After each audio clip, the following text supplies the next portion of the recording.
Welcome sa Tagalog Movie Recaps. Ang channel na ito ay ginawa upang mas maintindihan ng mga Pilipino ang mga pelikulang nailimbag sa dayuhang wika at makapagbigay ng kaunting oras sa panunood ng mga pelikula sa pamamagitan ng isang recap o summary.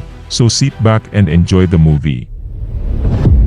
Nagbukas ang pelikula sa isang bilangguan, kung saan makikita ang isang bilanggo na nag-ehersisyo na may palayaw na Red. Ikinulong si Red matapos pagnakawan ang isang bangko. At siya ay sinentensyahan ng 5 taon na pagkakakulong, ngunit 2 taon pa lamang sa kanyang pananatili doon ay nakatanggap na siya ng parol para sa pagpapakita ng mabuting ugali. Pagkalabas niya ng kulungan, nakita niya ang kanyang asawa na si Chloe na naghihintay sa labas upang sunduin siya. Si Chloe ay isang French at ang kanilang anak na babae na si Beatrice ay nais lamang magsalita ng Pranses matapos itong malaman mula sa isang Mexican na yaya na si Lolita. Dahil sa matagal na wala si Red ay hindi gaanong close ito sa anak. Kahit na ganoon, ay sinusubukan pa rin ni Red na makipag-ugnayan muli kay Beatrice. Nagbago ang eksena sa isang paliparan, kung saan ang Frenchman na nagngangalang Luke ay mukhang nagkakaproblema sa isang immigration officer. Ang problema ay mabilis na nalutas. Si Luke ay nakilala bilang isang psychopathic na hitman na dumating sa Estados Unidos upang mahanap ang kanyang target, at madaling napansin ng mga tao ang kanyang kalupitan. Samantala, kailangan ni Luke ng sasakyan pero imbes na magrente ng sasakyan o magtaksi, pumunta siya sa parking lot at sinubukang nakawin ng isang sasakyan doon. Nahuli siya ng may-ari ng sasakyan, at agad na tumawag ng pulis para magsumbong na may isang baliw na lalaki na gustong nakawin ang kanyang sasakyan. Ngunit bago makuha ang kanyang cellphone, kinuha ni Luke ang isang matalim na bagay at hiniwa ang lalamunan ng kaawa-awang tao. At dahil dito, malayang nakuha ni Luke ang sasakyan, at agad umalis si Luke para puntahan ang isang bar. Ang may-ari ng bar na si Tom, ay malinaw na kilala na siya, tulad ng lahat mula sa kanyang takot nang makita niya ang mamamatay tao na si Luke. Akala niya na pumunta si Luke upang patayin siya.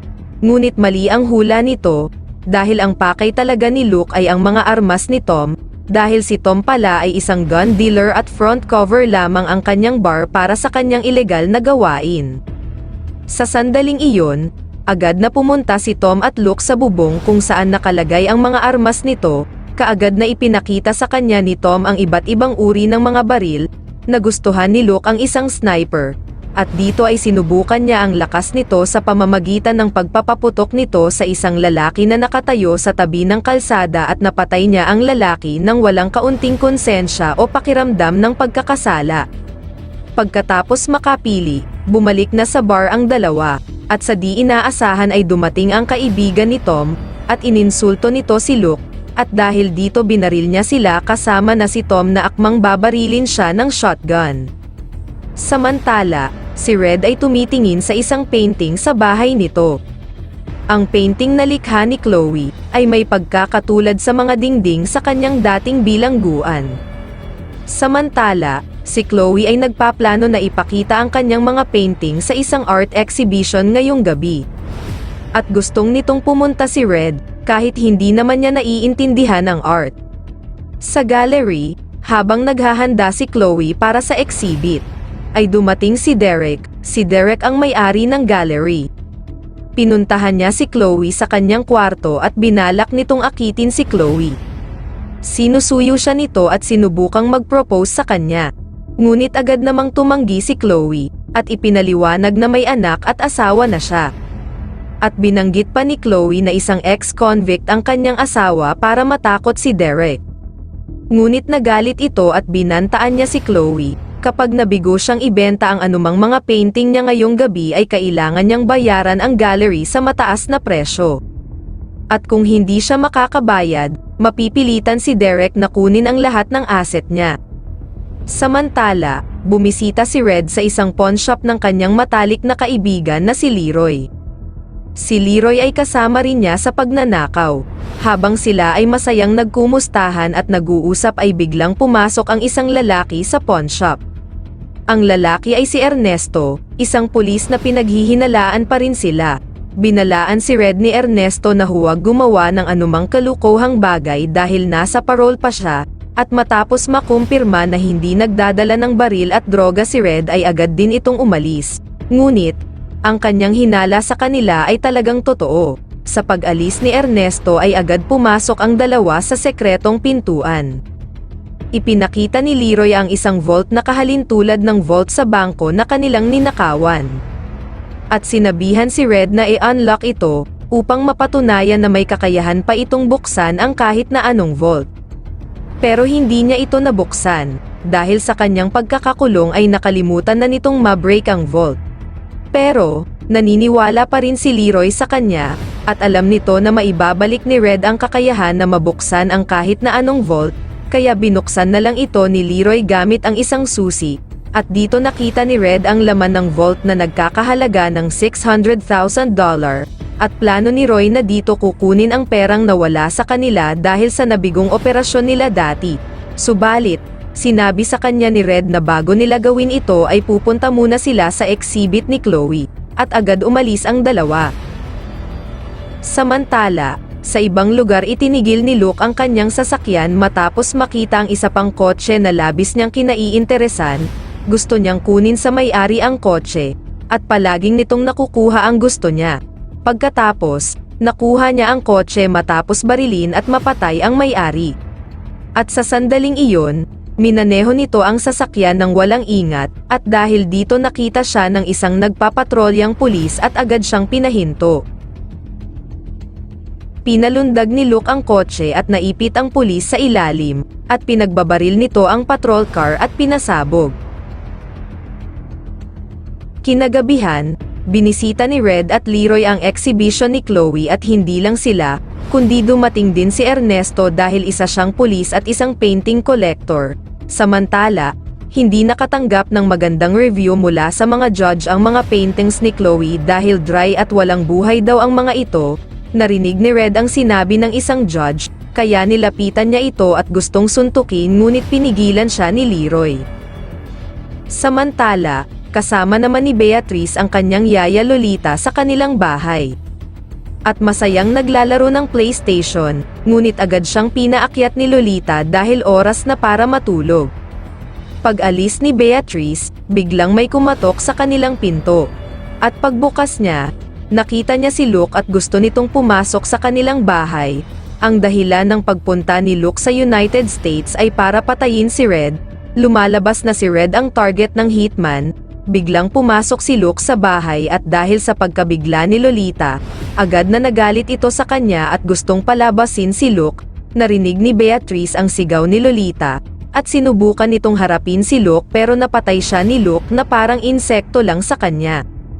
Pero hindi nasayang ang sakripisyo ni Lolita dahil nakita ni Beatrice ang pangyayari at agad na tumakas. Sinubukan ni Luke na barilin siya, ngunit nabigo ito dahil malayo na ang tinakbo ni Beatrice mula sa kanya.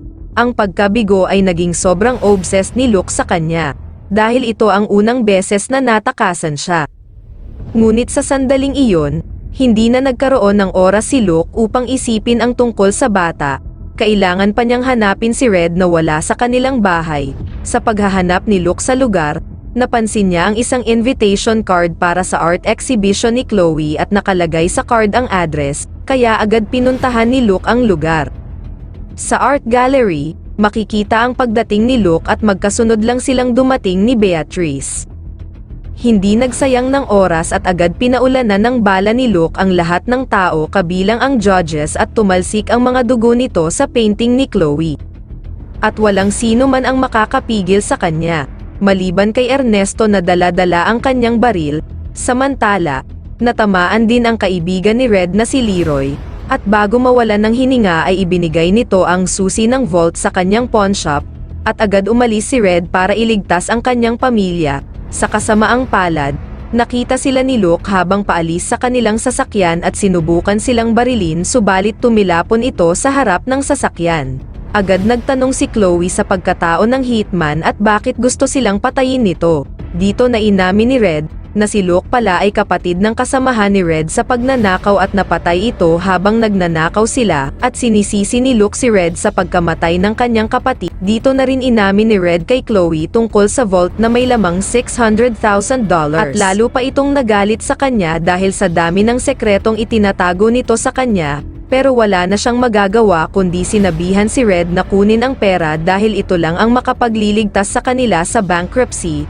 At sinira din ni Luke ang art gallery, at dahil dito nag-drive siya patungo sa pawn shop ni Leroy. Nang makarating, sinabihan niya si Chloe na hintayin siya sa sasakyan at bantayan si Beatrice. Ngunit bago pa lang siya makapasok ay agad namang dumating si Luke at hawak nito si Chloe. Alam ni Red na papatayin ni Luke ang kanyang asawa at anak kung wala siyang gagawin, kaya inalok ni Red kay Luke ang pera sa vault kapalit ng kaligtasan ng kanyang mag-ina. Gayunpaman, ang negosasyon ay nauwi sa kabiguan, tinanggihan ni Luke ang offer ni Red at binaril ito, at sa hindi inaasahan, si Beatrice ay hindi sinasadyang may pasok sa vault at nilock ito ni Luke, at maaari niya itong ikamatay dahil sa kawalan ng oxygen. Pagkatapos ay hinanap ni Luke si Chloe habang nakatakas papunta sa tunnel. Agad naman niya itong nahanap at sinuntok sa mukha para mawalan ito ng malay. Samantala, makikita si Red na buhay pa at hindi pumasok ang balang tumama sa kanyang dibdib. Dahil sa susi ng vault na inilagay niya sa pocket ng kanyang jacket.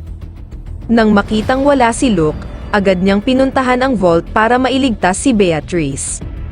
Ngunit nasira ang susi dahil sa tama ng bala. Sinabihan niya si Beatrice na manatiling kumalma para matipid niya ang kanyang paghinga habang sinusubukang iligtas ang kanyang ina. Ilang sandali pa, dumating si Luke at agad siyang inatake at binugbog. Nagkaroon ng matinding pinsala si Red, at ilang sandali lang ay dumating si Ernesto. At inutusan siyang sumuko, pero nang makitang akmang papatayin si Red ay binaril niya ito ng ilang beses. Nang alam na nito ang kanyang katapusan ay agad nitong inilabas ang 2 bomba.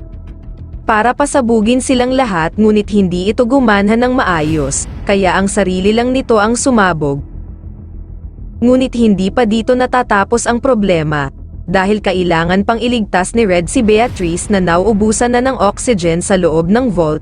Sa kabutihang palad, kahit kabado noong una ay naibalik nito ang husay sa pag-break ng vault dahil sa matinding konsentrasyon, at sa wakas ay nabuksan niya ito at nailigtas ang anak sa kamatayan.